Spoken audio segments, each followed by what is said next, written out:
Hi guys, so as per usual, I went on and on and on in the last video, so I've had to split the mental health Q&A into two videos. So here is the second part. Go and see the first part if you haven't watched it yet. Jasmine Kent. On a bad mental health day, what do you do to look after yourself? Usually have a bath. I watch my favourite Netflix series, whatever it is at the time, whatever makes me feel comforted. At the moment I'm watching Old Cold Feet. And Old Love Island as well, so like proper trashy stuff. I eat food that makes me happy, and it's not always the food that, you know, is probably medically good for me, but it's the food that just tastes really fantastic.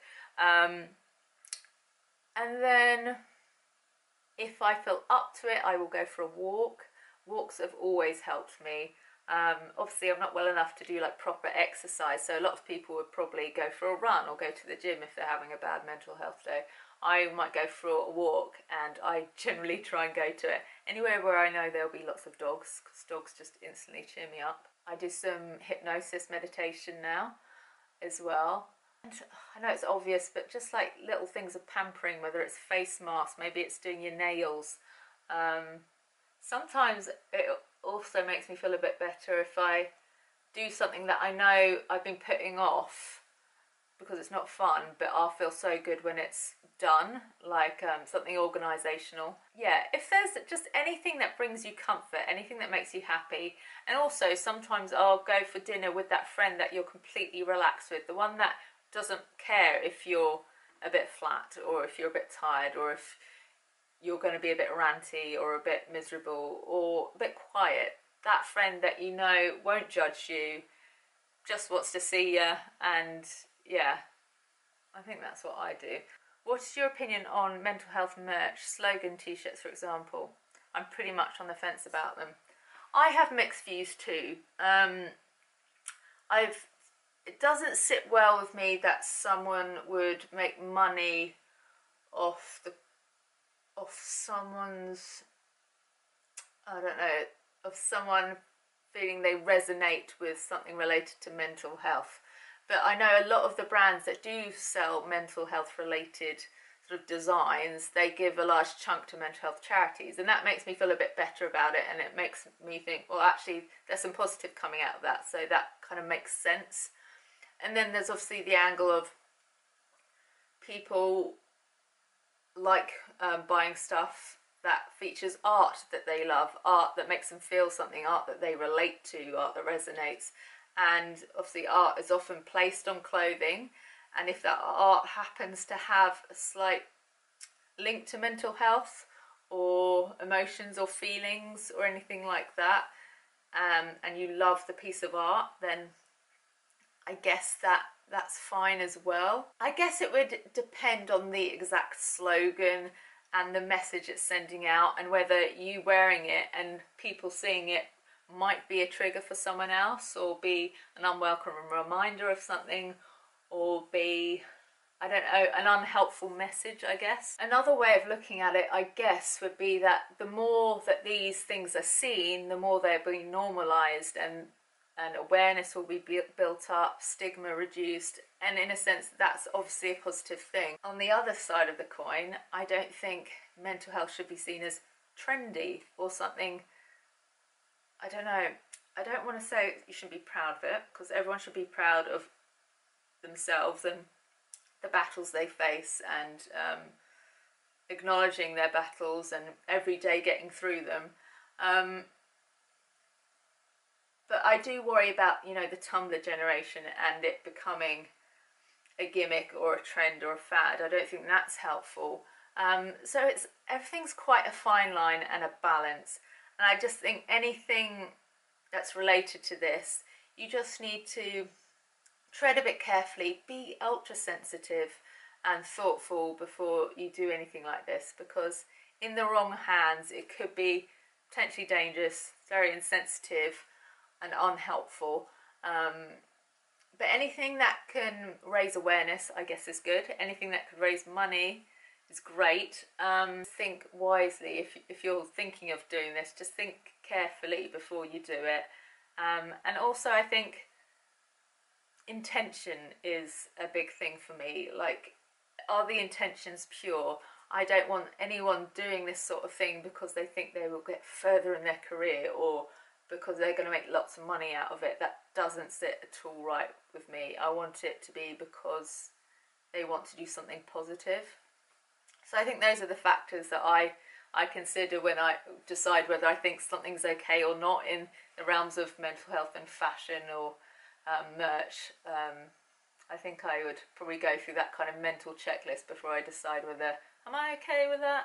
Because even with some of my drawings obviously relate to emotional, personal things, and I sell those, so there could be people that think you shouldn't sell personal illustrations maybe, but then where's the line? Because art and music is often about very personal things, about mental health, about relationships, did I just say that? About all sorts of things that are very personal. So yeah, where do you draw the line, I guess is what I'm saying. That's a really interesting question though. I would love to know your thoughts below and all that, because I think it's such a layered thing. I don't think that it's black and white. I think there's a lot of things to consider there. Battery run out. It's just going to be one of those videos. Right, so I had another question come through, and this one's an anonymous question. And please know that if you ever want to take part in a Q&A but you're not happy to do it publicly, that's always something you can do, and I will not say your name if you prefer that. So this one is, one of my main mental health concerns is my self-worth and feelings of inadequacy in work and personal life, which are often quite debilitating. How do you deal with these if you experience them?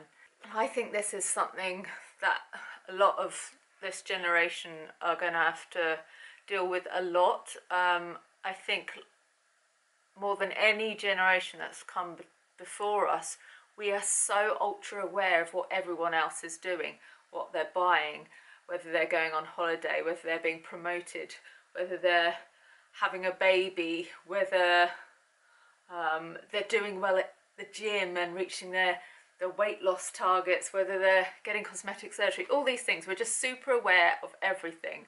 And with that, there's repercussions.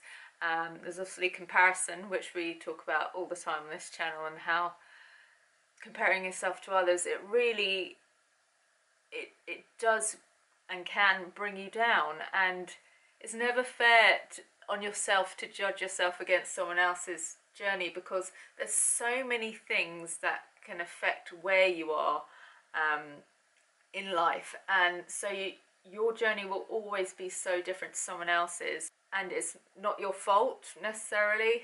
And a lot of the things that impact, you know, what you have, where you are, your progress, are things that aren't your fault, that might be out of your control, and things that have had a positive impact without you even realising it. So you might have taken longer to do something, but because of that, perhaps something else has happened, or you've become a more patient person, perhaps you've become more resilient, perhaps you've become more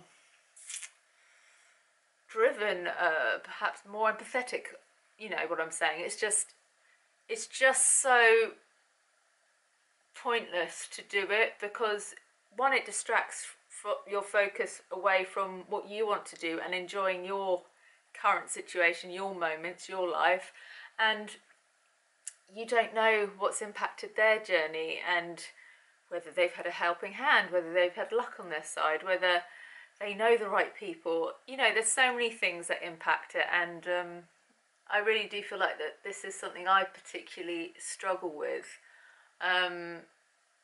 Obviously, any career that you go into that is competitive, that has an aspect of it that relies on you achieving certain goals or numbers, or I don't know. I just think there's so many careers these days where it's not necessarily about how hard you work, how good you are at your job even, or what talent you have. Other things come into play, and sometimes that feels unfair. And I think, like, we're always looking at other people and thinking they've got it all, and then you sit down and have a deep chat with them and realise they're things that, then you sit down and have a chat with them and realise they have things that they wish were different, that they regret, that they wonder about, they think's greener on the other side. They even say that they want something we have, and we're always surprised by that. For instance, there might be someone that you look to that has in your mind is the career you want. Then you speak to them and you find out, you know, the sacrifices they may have made, whether that's morally or in terms of, you know, their work-life balance or a relationship even. They might not be challenged enough in their role and be frustrated. They might work with people they don't like working with. Like, there's so many reasons why it's not always what you think it is, and the people that you envy or you're jealous of, it might not be all that you think it is, because you know yourself how you can create an illusion, or you can put on a brave face, you can mask things, you can hide things. So you have to imagine that other people are doing the same as well, and you're not always getting the full story. So it's one of those things, like, it's so easier said than done. Like, I can say it to the cows come home, I'll be doing it tomorrow, we'll all be doing it tomorrow. And the only way to probably do it less is to be on social media less. But that's a hopeless thing to say when your job involves being on social media. This question is likely to be on social media a lot for their job as well. I also think we need to give ourselves a break, because I think we're very, very good at beating ourselves up about our lackings, the things we haven't got, the things we haven't done. And we very rarely give ourselves a pat on the back for just the little small victories every day, and also the ones that actually are big, although they might not seem big. Like, you know, going for a new job and starting a new job is a big deal, and it's brave, and it takes guts, and it's a fresh start, and making new friends and learning the ropes in a new office. Even that, you should be like, well done me, I've got through that and I'm settling in, and that's an achievement in itself. Building good relationships at work, that's a big thing. Making the people you work with confident in your abilities, that's a great thing. You know, it doesn't all have to be like these big, loud and grand things. It doesn't have to be awards, it doesn't have to be number ones, it doesn't have to be showy things. It can be simply just getting through sometimes, or coping. And it can be like getting past a stage of not coping and really struggling and getting past that. I mean, we should acknowledge those moments and then realise actually we're all doing pretty incredible to just keep surviving, because the world isn't easy today. We've got a lot of pressures on ourselves, we're juggling a lot, and we should just be like, do you know what, I'm doing all right. I keep saying this, but we don't need lots and lots of things to be happy. Simple things like good friends, laughing, walking in nature, having enough money just to survive, all these things are enough. We don't need extravagant things. I understand that money gives you a certain amount of freedom to maybe do the things that you want to do, the things on your bucket list, and to do the things you see other people doing. But in terms of long-lasting happiness, as long as you've got the core things, you know, good people in your life, and somewhere that you can call home that, you know, you feel safe in, a nice sanctuary, there's a lot to be said for those things. The inadequacy thing, again, I totally relate to. I often feel shame about my situation, about the fact that I'm my age and living with my parents, the fact I don't have a car, the fact I don't have, you know, a constant stream of money coming in, the fact that I'm older than most of the other bloggers that I go to events with, and the fact I'm not cool. And I think we just got to remember, probably we're all feeling this to some degree, and about something. Like, we all have these things that we're, I don't know, maybe embarrassed about or insecure about, and that's okay. But I think just knowing that everyone else is probably, you know, dealing with something makes you feel like more on a level with everyone, and that you're not inadequate at all. And it's funny, the person that asked this question is someone I look to and think they're inspiring, or I'd love to be like them. I'd love to look like them, I'd love their job, I'd love to be as nice as them. And it's funny that to me it seems absurd that they would think that, but this sort of thing happens all the time. You never know what other people are going through.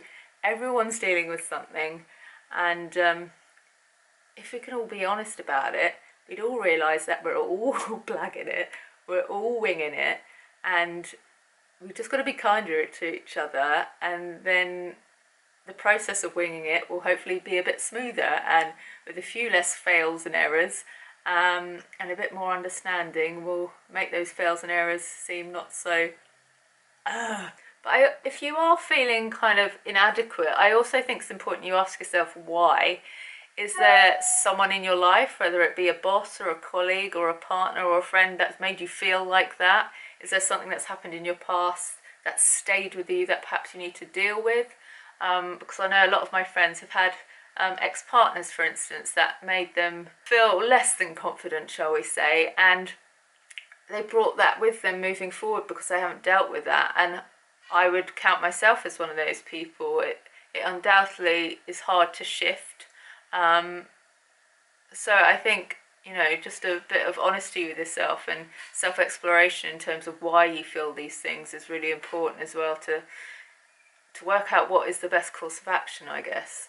But anyone that is feeling inadequate or lacking in confidence, I can guarantee you're doing your best and you're trying, and more importantly, you're trying in your given situation, however hard that may be. And I don't know, I'm not being very articulate, but I just think in general we need to be kinder to ourselves because life is stressful, and most of us are trying our best to be good people, to do good work, to be nice, to keep everyone in our lives happy. And sometimes we don't manage it, and sometimes things fall by the wayside and we make mistakes.